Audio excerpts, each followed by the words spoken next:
Brasil na Copa e a Síndrome da Semana de Prova. Você está acompanhando o Reflexões de número 17.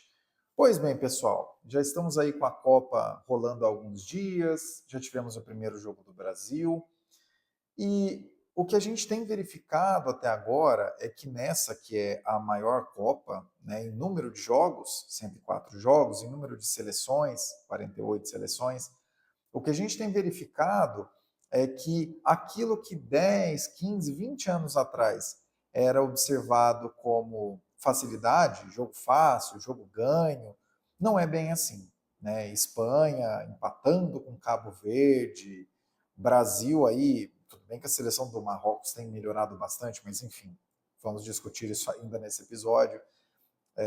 Brasil empatando com o Marrocos e tomando certo sufoco.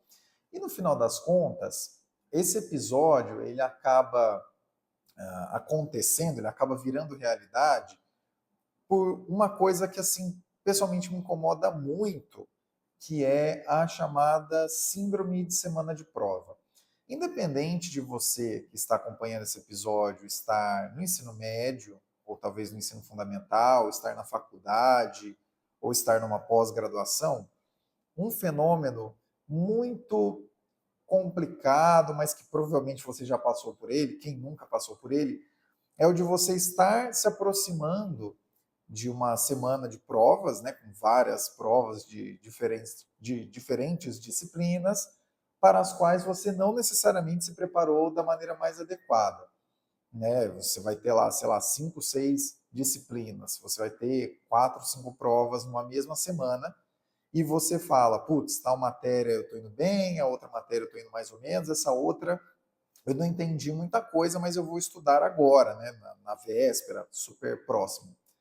Quando a gente para pensar em eventos de altíssima performance, né, do nível máximo do esporte, como por exemplo são os Jogos Olímpicos e também a Copa do Mundo, o que a gente verifica é que, por um lado, sim, é uma grande vitória chegar até esses eventos, né, estar nesses eventos, é uma grande congregação, né, união dos povos e tudo mais, apesar de problemas com a organização de eventos que acabam acontecendo, aconteceram no Brasil, aconteceram nas Olimpíadas de Londres, estão acontecendo agora na Copa nos Estados Unidos, enfim, vão sempre acontecer. Para além de todos os problemas, é uma grande conquista você chegar até esses eventos, né? O atleta que ele chega a uma edição de Jogos Olímpicos, ele já está muito adiante de outros atletas, de outros companheiros que nunca conseguiram fazer isso. Assim como uma seleção que chega até uma Copa do Mundo, ela também está fazendo algo muito diferente. Ainda que a FIFA tenha ampliado bastante o número de seleções e esteja pensando em ampliar ainda mais, não é uma coisa tão trivial. Basta lembrar, por exemplo, que a Itália, que foi campeã 4 vezes da Copa do Mundo, ela não comparece a 3 Copas. Né? Não esteve em 2018, não esteve em 2022 e não está agora em 2026. Então, de fato, ninguém está dizendo que não é uma conquista você chegar a esses eventos. Esse é um ponto. Agora, dado que você chegou, dado que você está lá, será que esse sentimento de chegamos até aqui sozinho entrega resultados? Ou será que você não deveria ter uma preparação mais aprofundada, focando nos dados que você pode verificar, focando nos detalhes todos? E por que eu digo isso? O que me faz pensar que essa reflexão é necessária e que esse episódio acaba sendo importante? Para que a gente pense um pouco sobre como essa situação no futebol que a gente tem verificado agora, toda essa questão de ter levado o Neymar, mesmo ele estando lesionado, claramente, o que já era uma informação sabida, né? Ficou toda uma discussão, é uma lesão grau 2 ou é um edema, tanto faz. O cara foi levado lesionado, né? Assim como outros atletas foram cortados por lesão, né? Então é um duplo pensar muito curioso. Mas quando a gente para pensar, a sensação que dá, olhando, né, as notícias aí do dia a dia da Copa, é um torneio de, entre preparações e jogos, considerando para quem vai até o último jogo, é um torneio de 40 dias, pouco mais de um mês. E o que a gente verifica é que a gente vai olhar outros times, ó, tá treinando, o técnico tá dando coletiva, tá correndo atrás, tá vendo as escalações. E no Brasil parece que é sempre um oba-oba. Tem uns anos já que isso acontece, inclusive. Não é uma coisa recente, não é uma coisa de agora. Eu tenho uma sensação muito grande que o Brasil é um oba-oba generalizado, de se contar muito com a energia do jogo e na hora a gente vê. Só que assim, pessoal, se a gente for fazer um corte temporal, considerando redes sociais, a facilidade com que se podem ser acessadas informações, de 2010, eu estou sendo bastante otimista aqui, né? Tô dando uma folga muito grande aqui. Mas de 2010, de 2014 em diante, da Copa de 2014 em diante, a gente já tem uma facilidade muito grande para uma seleção que, de novo, é uma grande conquista, uma seleção chegar a uma Copa do Mundo. Mas dado que a seleção chegou, qualquer seleção, já há uma quantidade muito grande de informações que essas seleções podem correr atrás antes mesmo de entrar em campo, antes mesmo de começar. Eu não sei se você que está acompanhando esse episódio já viu, mas tem um corte de podcast do Kaká contando, né, muitos anos atrás, quando ele jogava com o Ronaldo, e eles jogavam no Milan, se eu não estou enganado, mas ele falando que em uma pré-eleição, na véspera de um jogo importante do campeonato italiano à época, inclusive, se eu não estou enganado, o Ancelotti era o técnico. Algumas informações podem falhar, mas o todo da história é relatado. Se você procurar Kaká falando sobre Ronaldo, se conhecia ou não, enfim, isso aí você encontra fácil no YouTube, no TikTok, em algum lugar você encontra. Mas enfim, voltando para o principal da história. O Kaká conta em um corte de podcast que certa vez, quando estava se aproximando um jogo importante do campeonato italiano, o técnico perguntou para o Ronaldo: Ronaldo, você sabe quem são os zagueiros que vão te marcar, né? Quem que é o meio de campo do outro time? E o Ronaldo falou assim: não, eu não sei. E em seguida emendou: mas eu tenho certeza que eles sabem quem sou eu. Eu acho que assim, contar só com o pessoal sabe quem sou eu, o pessoal conhece, sabe o peso da camisa amarelinha brasileira. Esse tipo de coisa, pessoal, sinceramente, sendo muito sincero, muito honesto, esse tipo de coisa valia da Copa de 2014 para trás. E eu não estou falando pelo 7-1 ou não apenas pelo 7-1, mas por esse aspecto. Uma seleção se classifica para a Copa. Ela vai. Aí tem lá o sorteio. Olha, você vai jogar com os times tal, tal e tal. Beleza, pode ser uma seleção que dificilmente vai ter chances de passar da fase de grupos. Não tem problema. Agora, isso não tira a responsabilidade, dado que essa seleção já chegou na Copa, isso não tira a responsabilidade dessa seleção de minimamente estudar com quem ela vai jogar, sabe? De não ficar só nessa questão, a gente está indo, nossa, é um grande prêmio a gente estar aqui, sabe? Esse sentimento de na hora vai baixar uma inspiração, e aí o peso da camisa, e aí toda a história. No final das contas, de novo, estamos falando de campeonatos, né, Copa do Mundo, Jogos Olímpicos, nós estamos falando do auge da performance. Do auge da performance. Se espera, principalmente quando a gente olha, por exemplo, para a seleção brasileira, né, essa é a 23ª Copa do Mundo, o Brasil esteve nas 23 edições, o Brasil ganhou 5 vezes. Então a torcida ela espera minimamente, e aí eu falo também como torcedor, espera minimamente que o time vá preparado, sabe? Que se consiga imaginar um cenário de, olha, a gente vai jogar com Marrocos, depois vai jogar com Haiti, depois vai jogar com Escócia. Tá, beleza. O que tem de mais destacado no Marrocos? Ó, tem esse aqui que joga na Premier League, tem esse outro aqui que joga no Campeonato Espanhol. Beleza. E como que é o esquema tático disso? Cara, e assim, ó, sabe uma coisa que realmente me deixa muito irritado? Se você for pesquisar, você que está acompanhando esse episódio, se você for pesquisar no YouTube, rapidamente você encontra canais em que em um esforço hercúleo, e eu acho que até muito bacana, tem que ser parabenizado, você encontra canais no YouTube que viram a escalação e o que tem de melhor e esquema tático e viram até alguns jogos de todas as seleções. Todas. Todas. As 48.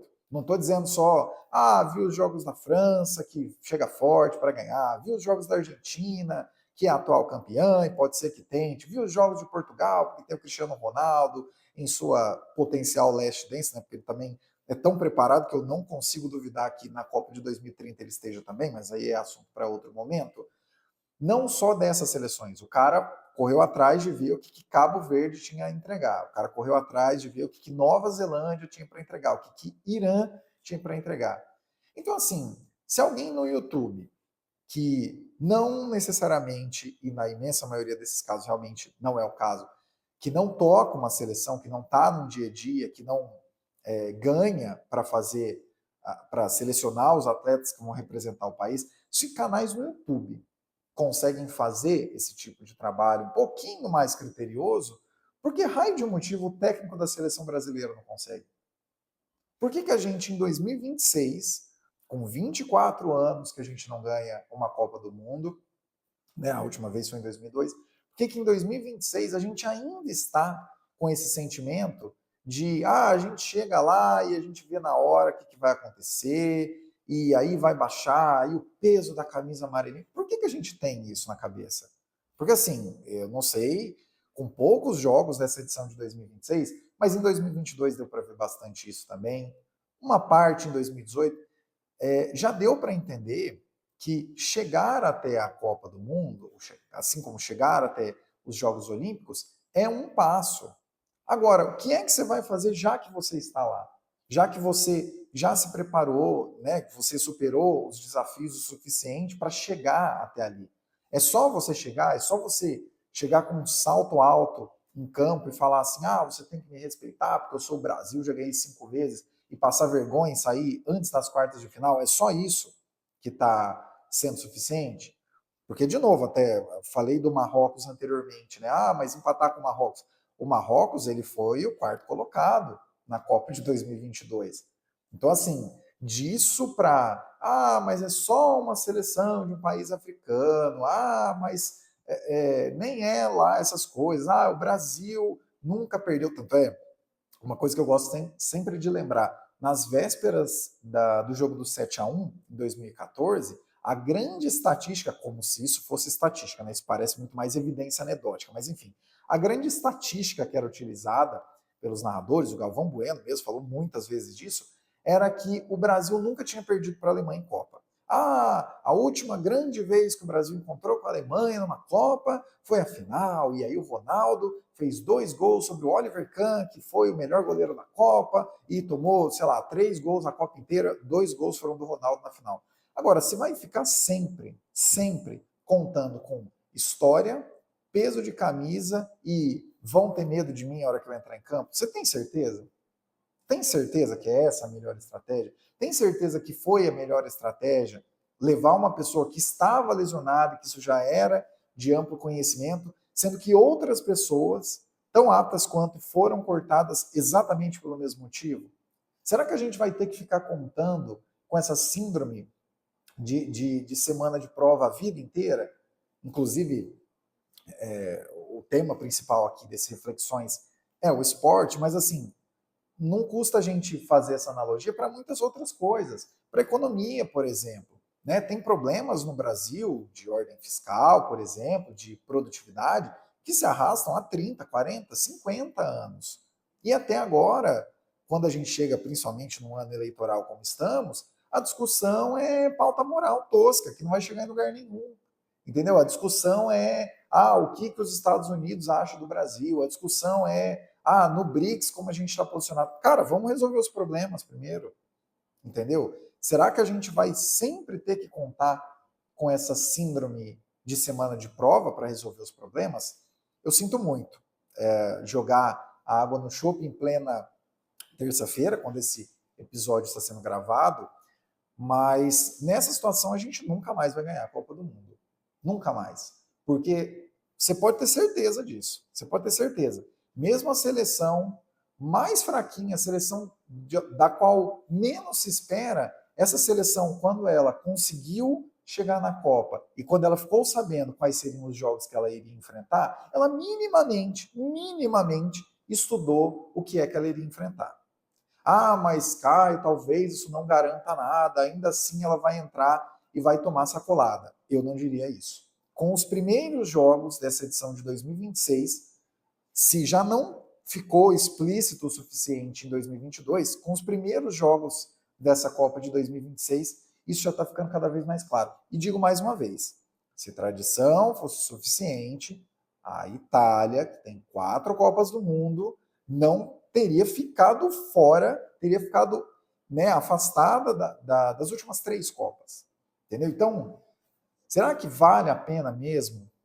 E agora, jogando essa reflexão para um todo na vida, será que vale a pena mesmo você sempre olhar para situações dizendo: ah, isso aqui sempre deu certo, isso aqui eu sempre ganhei, ah, as pessoas vão sempre olhar para mim e ter algum receio, achar que eu estou com a razão e que vai dar tudo certo? Será mesmo que isso faz sentido? Em um mundo em que você tem inteligência artificial para compilar centenas ou milhares de informações e te dá o caminho das pedras, de novo, como uma ferramenta e não como fim, né? A ferramenta vai te ajudar, mas fazer é você que faz. Isso aí a gente até conversou em outros episódios. Mas em um mundo em que as informações nunca estiveram tão disponíveis, tão fáceis de serem encontradas, e às vezes, se você mesmo não quiser ir até a fonte primária, você encontra até no YouTube mesmo, se você tiver a paciência de procurar. Em um mundo em que as informações estão tão diretas, tão fáceis, tão acessíveis, será mesmo que você vai poder contar